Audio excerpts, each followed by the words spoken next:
Welcome to Holy Heartbeats. My name is Nathan, and I narrate Christ-centered testimonies from all over the world.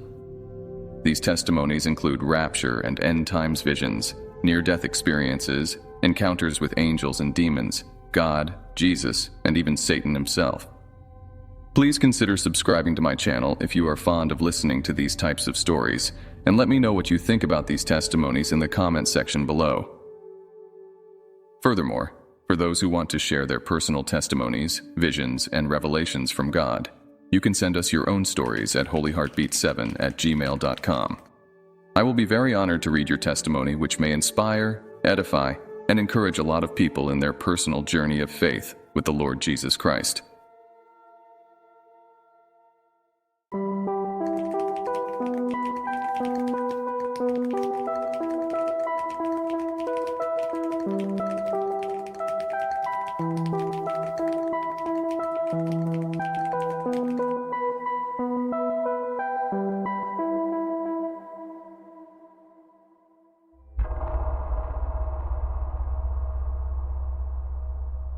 The Onassis Bloodline. Cast of main characters: Aristotle, Socrates, Onassis. Aristotle, Socrates, Onassis, named after two Greek philosophers, rose from complete poverty at the age of 21 to becoming a millionaire by 23. His father's first name was Socrates. Aristotle was an Illuminati king, a shipping tycoon, an intelligent, ruthless, and hard-driving man. A worldly figure, he spoke several languages, including French, Spanish, English, Italian, and Turkish. He later married Jacqueline Kennedy, the widow of President John F. Kennedy. His ever-present sunglasses gave him an air reminiscent of Al Capone to many observers. Jackie Bouvier Kennedy Onassis. Jackie Bouvier Kennedy Onassis's father was a member of the Society of the Cincinnati, the American counterpart to the Order of the Garter. Known as Black Jack, her father was corrupt and had a reputation as a womanizer. He earned his living through the stock market. Jackie's stepfather came from the prominent Auchincloss family. His second wife, prior to marrying Jackie's mother, was the daughter of Senator Thomas Gore. Her stepfather served in naval intelligence, and Jackie attended elite schools reserved for the children of the upper class. On the anniversary of John F. Kennedy's assassination, Orville and Jane Freeman were reportedly the only ones to acknowledge the date.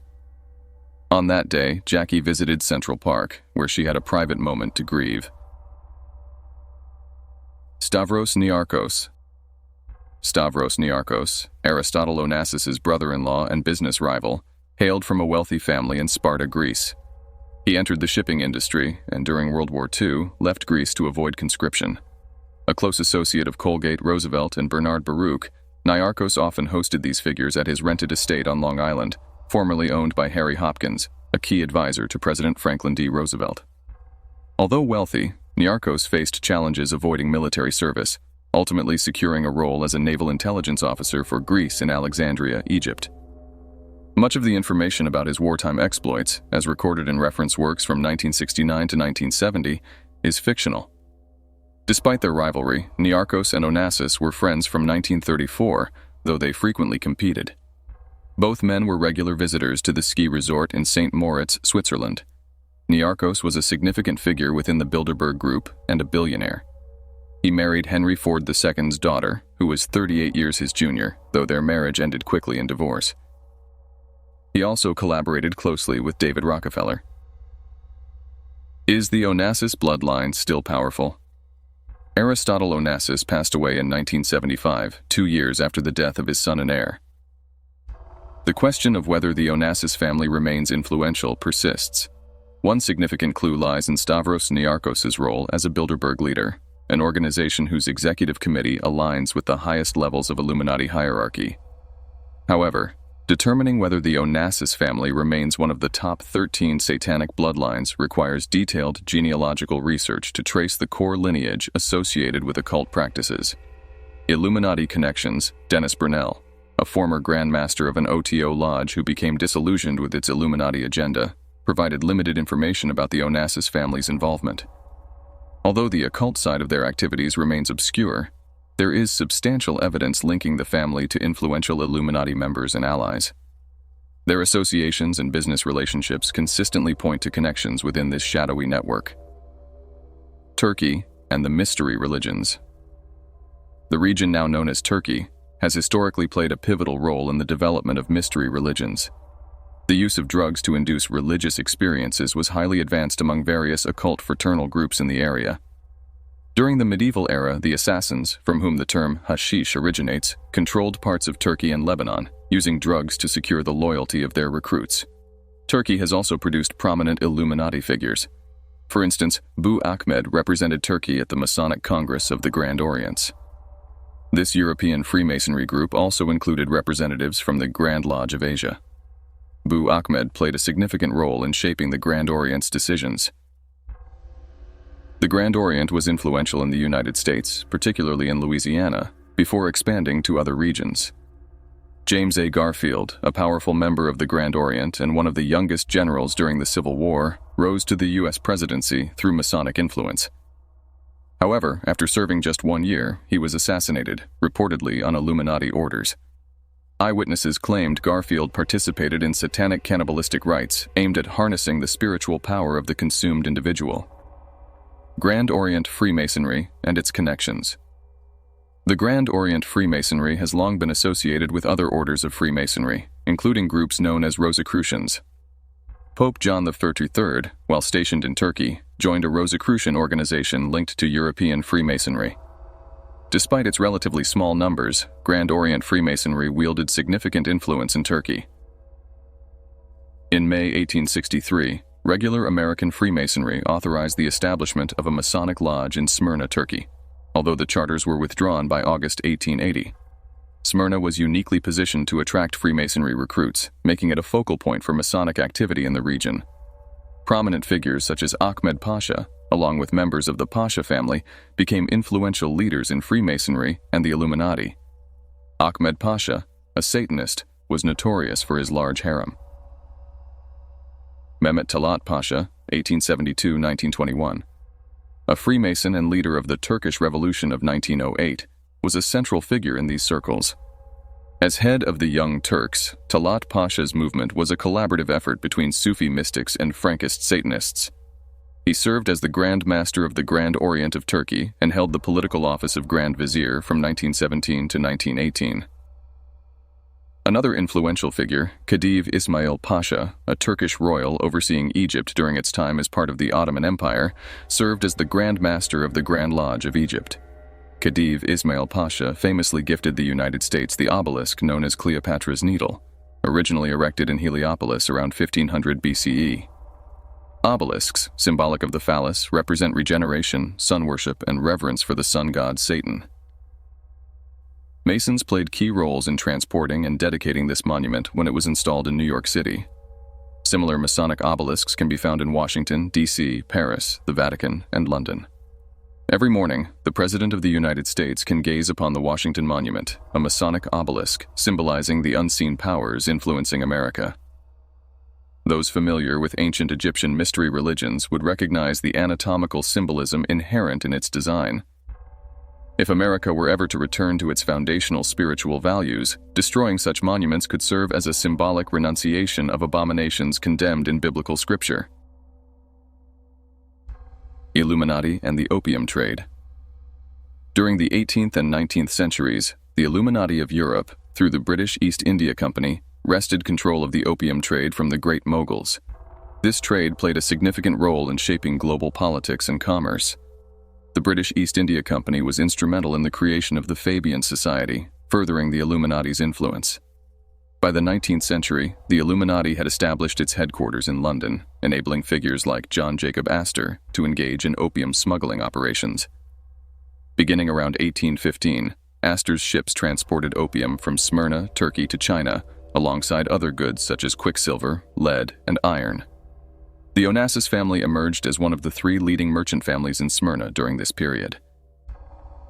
Socrates Onassis, operating discreetly from his home, ran a banking operation that managed funds left by powerful Turkish allies. Some speculate that Socrates Onassis may have been connected to the Illuminati's opium trade, which began in Smyrna in partnership with the Astor family. While definitive evidence remains elusive, it is certain that Socrates maintained strong relationships with influential British, Italian, and Turkish figures, who later intervened to save him from execution in 1922. By 1925 or 1926, Socrates' son, Aristotle Onassis, began covertly importing opium into Argentina under the guise of tobacco shipments from Turkey. This marked the continuation of a clandestine trade that had deep historical roots in Smyrna, Freemasonry in Salonika, and language connections. In the early 20th century, Emanuele Carras, a Jewish Freemason from the Grand Orient of Italy, established 2 secret Masonic lodges in Salonika, Turkey. The Jewish community in this region spoke a dialect often mistaken for crude Spanish. In reality, this was Ladino, a Judeo-Spanish dialect prevalent in Constantinople and Smyrna, underscoring the diverse cultural and linguistic tapestry of the region. Ladino, Freemasonry, and the Masonic plot. A Western dialect of Ladino, also known as Judeo-Spanish, was historically spoken in regions such as Salonika, Bosnia, and Serbia. However, it should be noted that Salonika, a Greek city, predominantly speaks Greek. Masonic Jews fluent in this Ladino dialect were implicated in the Masonic conspiracies that led to World War I. Numerous high-ranking Freemasons were allegedly aware of the forthcoming assassination of Archduke Franz Ferdinand, an event that catalyzed the war. While much of this history is shrouded in secrecy and contradiction, sufficient records, documents, and testimonies allow for a partial reconstruction of these events and their connections to the Illuminati. The Illuminati is organized into multiple sections, including the drug and pornography trade, political and business management, cult rituals, global communications, and mind control. Leadership across these areas often overlaps, with the drug, pornography, and political sectors operating as a unified unit. The mind control sector appears to be more specialized and somewhat separate. Several groups have been tasked with overseeing the long-term plans of the Illuminati. These include the Order of the Garter, the Order of the Quest, and the Keepers of the Dawn. The strategies for establishing a new world order are highly detailed and carefully managed. Aristotle Onassis operated prominently within the drug, pornography, political, and business management sectors.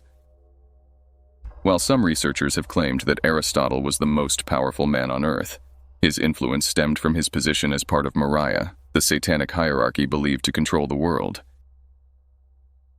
Aristotle's family, like all elite families, faced internal rivalries and competition. His long-standing feud with his brother-in-law, Stavros Niarchos, created tension within the family. Despite their animosity, Aristotle extended invitations to Stavros to join him on his yacht. A gesture that Jacqueline Onassis, Aristotle's wife, strongly disliked. Aristotle leaves Greece for Argentina.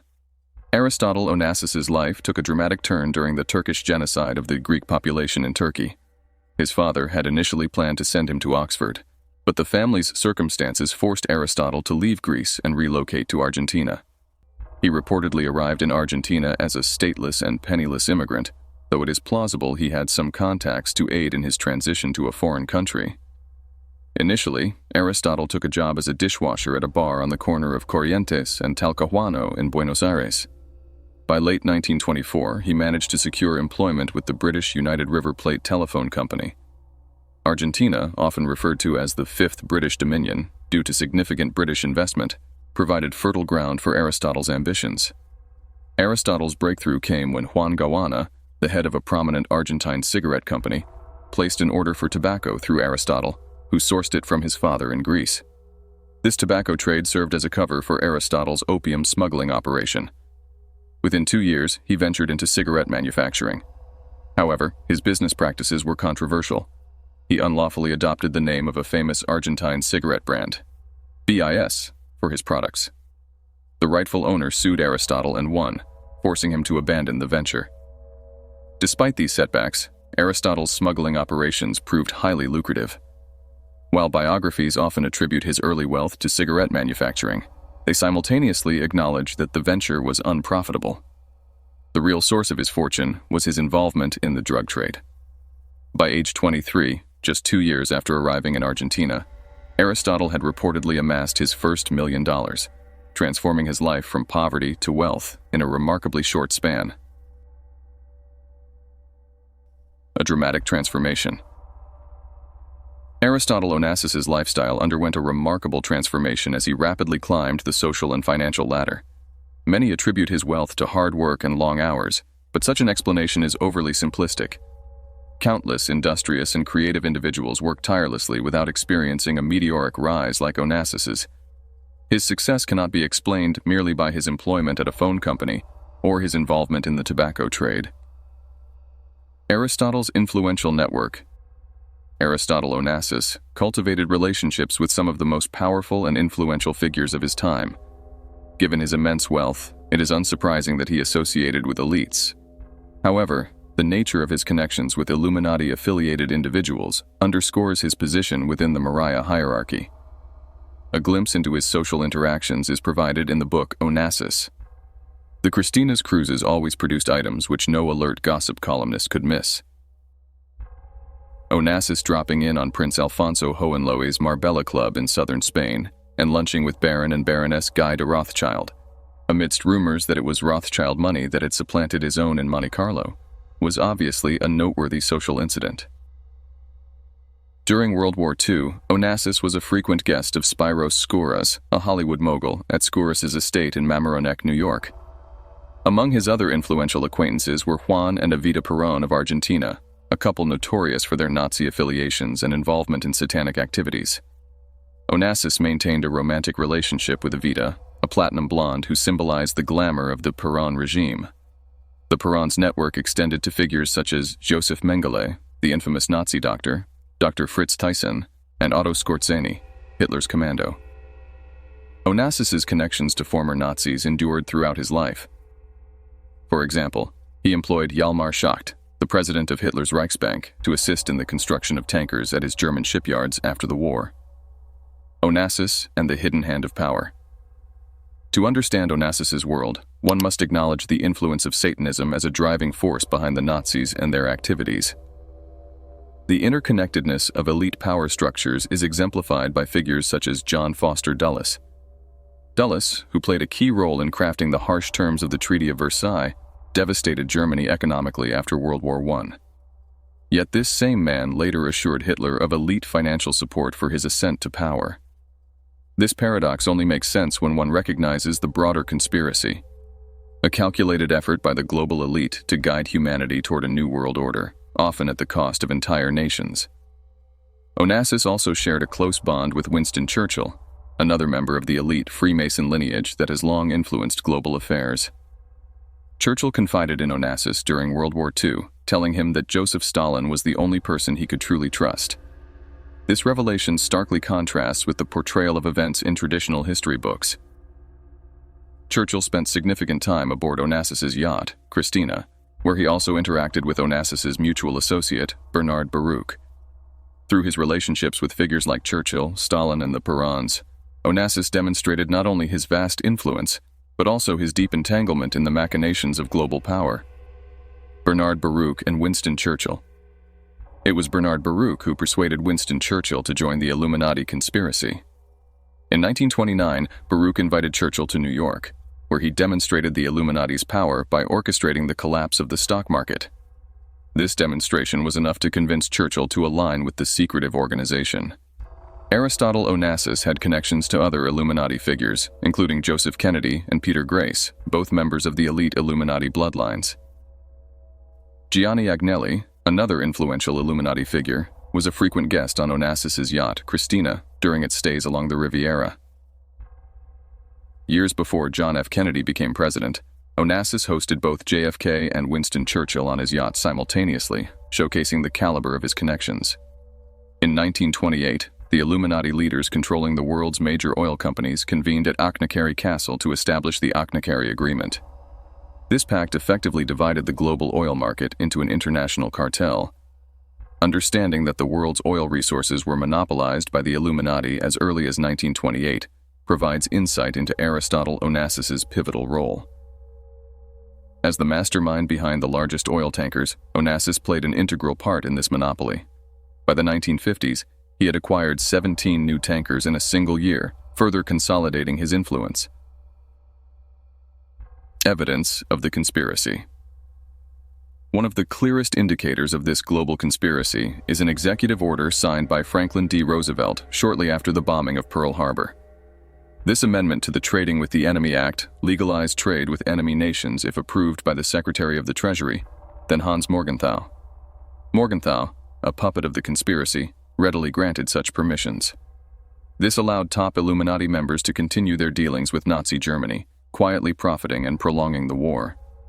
A book titled Trading with the Enemy, published in 1983, exposes how the elite covertly supported Hitler's regime, supplying him with resources and rebuilding German communications. Aristotle Onassis, alongside other Illuminati elites like Rockefeller, Kennedy, and Getty, capitalized on the war. Onassis profited by selling oil and weapons to both sides. Greek merchant ships suffered devastating losses during World War II. Out of 450 ships, only 90 survived.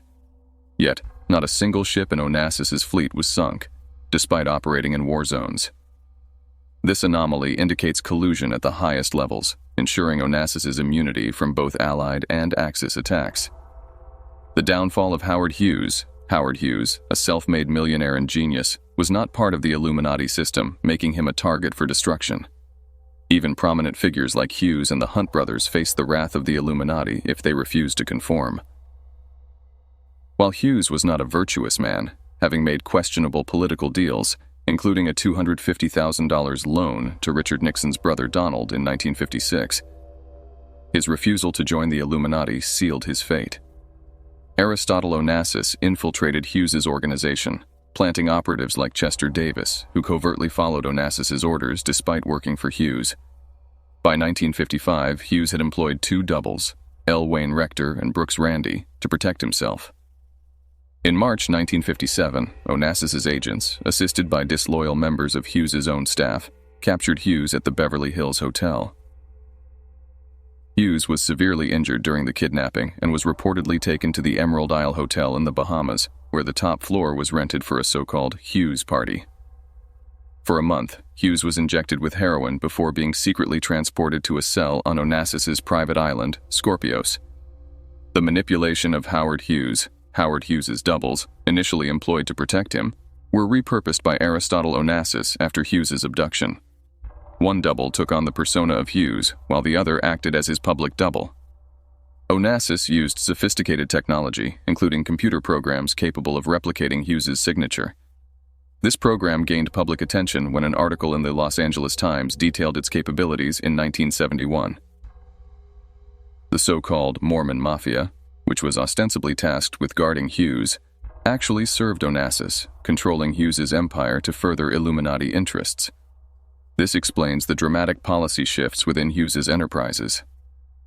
To facilitate their scheme, they acquired all available newsreels of Hughes to replicate his voice patterns using advanced computers. Once the double, L. Wayne Rector, had outlived his usefulness, he was eliminated, shot at Rothschilds' Inn on the Park in London. Joseph Kennedy, the Mafia, and the rise of JFK. In September 1957, Aristotle Onassis and fellow Illuminati figure Joseph Kennedy conspired to use Mafia influence to secure John F. Kennedy's election as president. During the 1960 election, Mafia operatives were caught manipulating votes in Chicago, but Nixon, despite knowing the scale of the fraud, refrained from demanding a recount.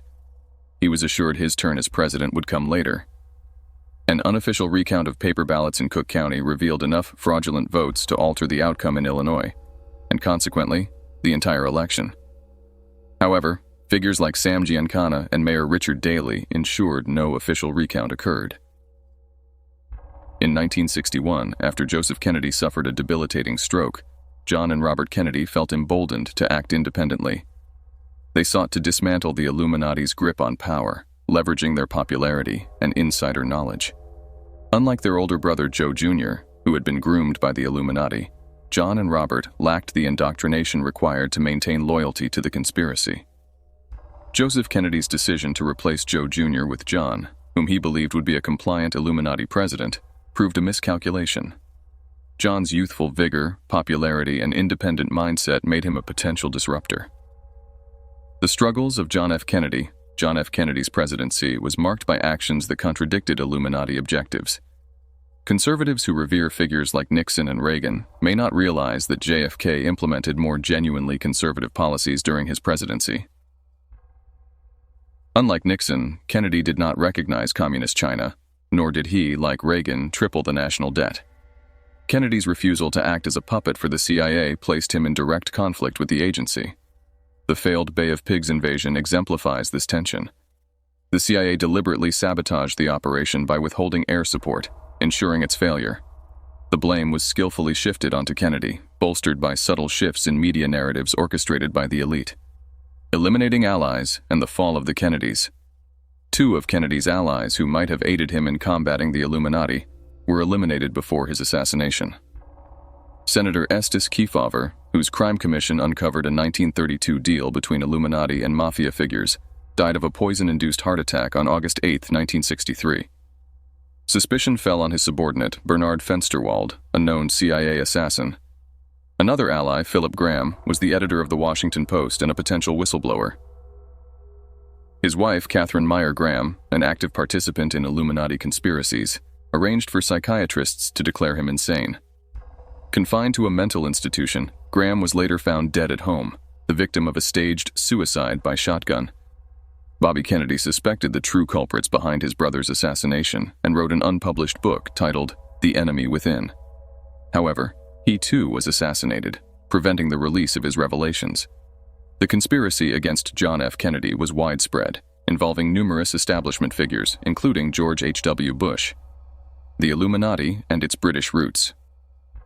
To understand the Illuminati, one must recognize its stronghold in the London area. Satanists and witches refer to Great Britain as the mother country, underscoring its central role in their operations. Aristotle Onassis, a key figure within the Illuminati, had unparalleled connections within the British government. Among his notable British associates was Sir Lionel Heald, a former Attorney General. Onassis was also a member of the exclusive British Other Club. During World War II, Onassis resided at the Savoy Hotel, which also housed the Illuminati's Pilgrim Society headquarters. The London Times even supported Onassis during his dispute with Peru over whaling. However, Onassis eventually faced legal trouble when Norway exposed his illegal hunting of hundreds of protected whales. Despite this, his elite connections remained intact. For instance, he attended a party hosted by J. Paul Getty at Sutton Place in the 1950s and held his own extravagant gathering for the elite on June 17, 1958, at the Dorchester in England. Britain's Overseas Intelligence Agency, MI6, serves as the Illuminati's principal intelligence arm, as detailed in Be Wise as Serpents. The layers of conspiracy behind JFK's assassination. The assassination of John F. Kennedy was orchestrated through a complex hierarchy of meetings and planning. Initial high-level Illuminati meetings laid the groundwork, but operational details were handled at subsequent levels. British intelligence meetings occurred at Trial Compound in Montego Bay, Jamaica, while the Mafia conducted their own discussions in undisclosed locations. A seemingly minor trading company, Permindex, served as the cover for an assassination bureau. Permindex's U.S. subsidiary, the International Trade Mart in New Orleans, had ties to FBI Division 5, the CIA, the Mafia, European bankers, and even former Nazis. Its board of directors included individuals with positions in the United Nations, Freemasonry, and elite global organizations. Major Louis Mortimer Bloomfield, president and chairman of Permindex, played a pivotal role. A member of the Protestant branch of the Knights of Malta, he was also reportedly the homosexual lover of FBI Director J. Edgar Hoover. The intricate plot involved operatives posing as missionaries for the American Council of Christian Churches, ACC, which was established as a front for these covert activities. For instance, a team of elite marksmen operated under the guise of an ACCC missionary school in Puebla, Mexico. Another front, the Tolstoy Foundation, further masked these activities. After the Kennedy assassination, the group's operations shifted to Paradise Island in the Bahamas under the name Intertel. Ian Fleming's novels allude to a third force based in Caribbean resorts, orchestrating a world government, a concept that has become disturbingly accurate. The tragedy of JFK and Jackie Kennedy. In typical Hollywood fashion, when the villain harms the hero, he claims the hero's woman. Aristotle Onassis, one of the Illuminati kings who ordered JFK's assassination, followed this pattern by pursuing Jackie Kennedy. Onassis had already initiated a romantic relationship with Jackie aboard his yacht before Kennedy's death. Franklin Roosevelt Jr. was also present during these encounters. Jackie's marriage to Onassis was far from happy. At one point, while swimming nude on Onassis's private island, Scorpios, photographers captured compromising images of her. These photographs were published in magazines like Playman and Hustler, much to Jackie's outrage. She demanded that Onassis take legal action against the publications, but he refused. A year before his death, Onassis admitted to orchestrating JFK's assassination. Onassis was also implicated in the captivity and death of Howard Hughes. Hughes, who had been held under horrific conditions, reportedly died on April 18, 1971. In the previous year, an alleged autobiography of Hughes had been published, written by Clifford Irving. Irving's wife deposited the publisher's check, made out to Howard Hughes, into one of Onassis's Swiss bank accounts, further highlighting Onassis's control over the situation. Family difficulties.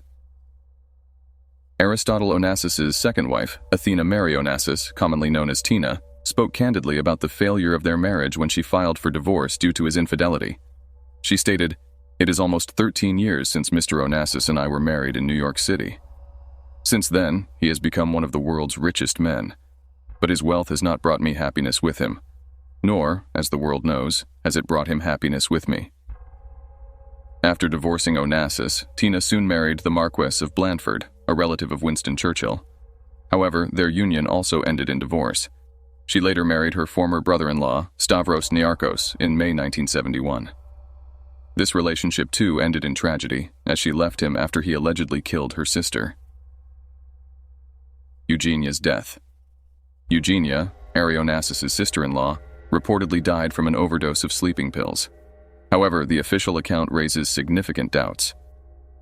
Her post-mortem examination revealed a body covered with bruises, a blackened left eye, swelling on the left temple, a hemorrhage near the larynx, and other injuries. These findings suggest foul play.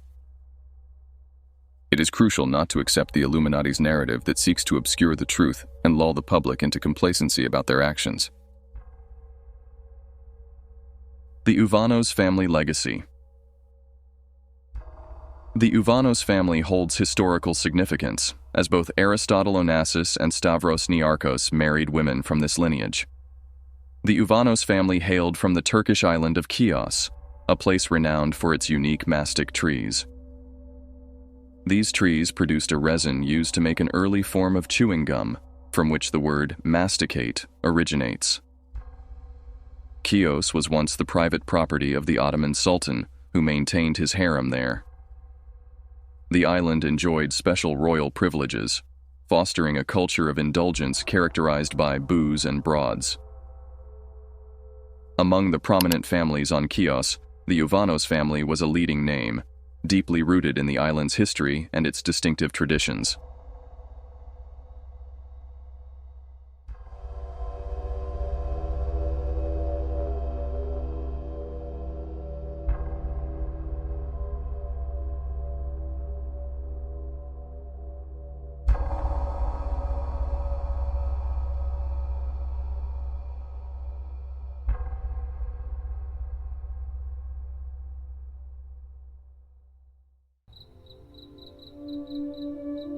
Hey everyone, thank you so much for watching.